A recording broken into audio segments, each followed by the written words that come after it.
A lot of times people will get their drone license and then not really know what to do with it. So I knew I wanted to teach my students how to do something that was applicable into the workforce.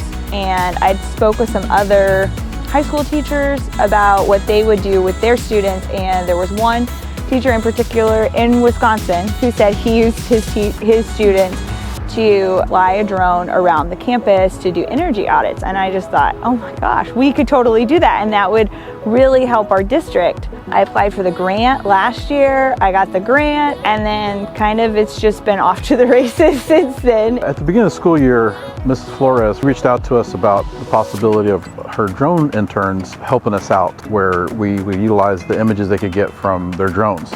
So it sounded like a perfect opportunity. So we basically do energy audits of different school buildings in the district.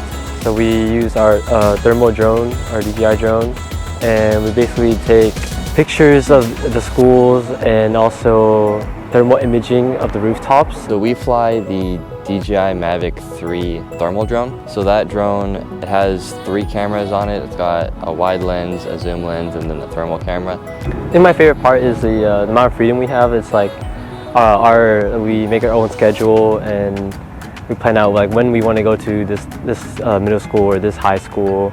And also we get to like present to middle schoolers and elementary schoolers and talk to them about like drones and taking Barber classes in the future.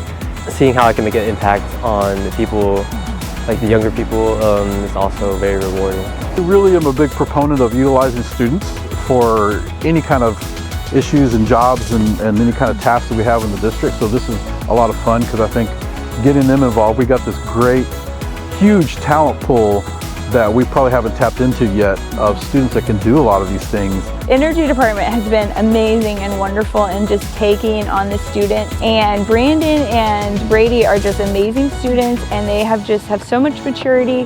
They've really just handled it with such confidence and professionalism. Like, I'm so impressed, and I'm just really honored to have them as my students.